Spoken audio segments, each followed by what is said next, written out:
It is week 33 for Dynasty, and it is the episode before the season finale. Okay, let's talk about this episode. Several what seems like important things happened this episode. Okay.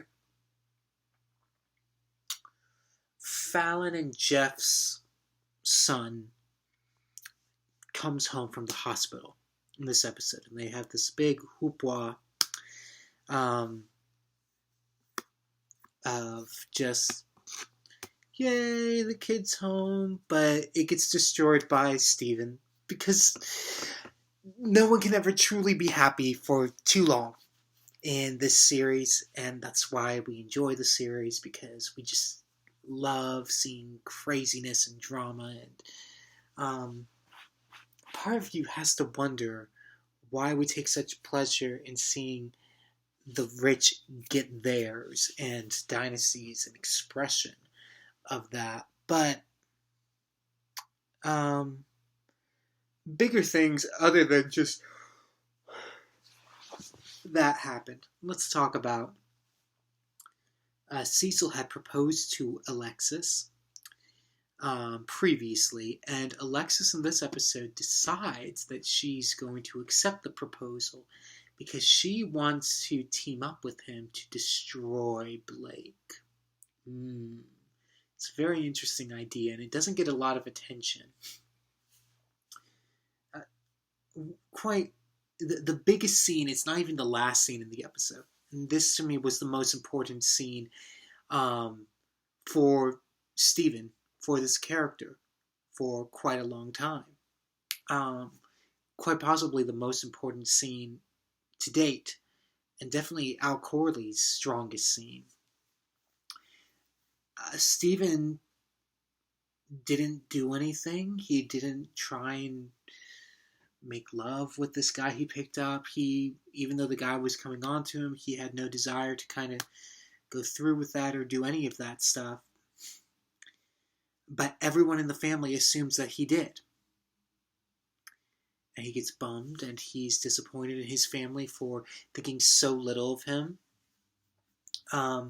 that he kind of tells everyone in the family, and Blake tells him to tell it straight to his face alone. Alexis says to tell it to her alone. Fallon tells him to tell her alone.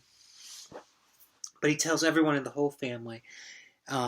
He pretty much says that there was nothing wrong with him for loving someone of the same gender, and that it was admirable and beautiful, and he wanted someone to flat out say that Steven was gay.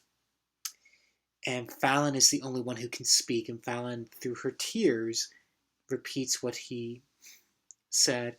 And he said, the worst part is, as much as I hate all of your morals, I still love you all. And then he goes off. And this apparently is Al Corley's final episode of the main series. Really interesting. It was such a powerful scene. So, the character made sense again. Because the character for the majority of the series so far has not made sense. This brought him all the way back to where he was in Oil, the pilot episode. And it's surprising because this was the 80s. This was not something that was talked about a lot. And it was talked about a lot more honestly, I think, in this than it is today. But it was the most striking scene of the episode. And then Claudia sees the little baby and thinks it's Fallon and Jeff's little child, and thinks it's her, Lindsay, who it's confirmed that Lindsay and Matt are dead. So, but we'll see how long that actually lasts. Typically, these things don't last too long. Or they might pull what 90210 did several years later and have Dylan's father come back from the dead in season 10 when he died in season 3. What? Strange choices. But I did enjoy this episode quite a bit. I thought this episode was one of the stronger episodes of the season, and Am I looking forward to next week? Yes. I've been looking forward to the season finale for a long time now. I think it's going to be explosive. I think it's going to be fun. And I think it's going to end on a great cliffhanger. And I just can't wait to see what they're going to do with it. So until next week, I hope you guys keep coming back with me as I keep returning to the Denver Carrington mansion.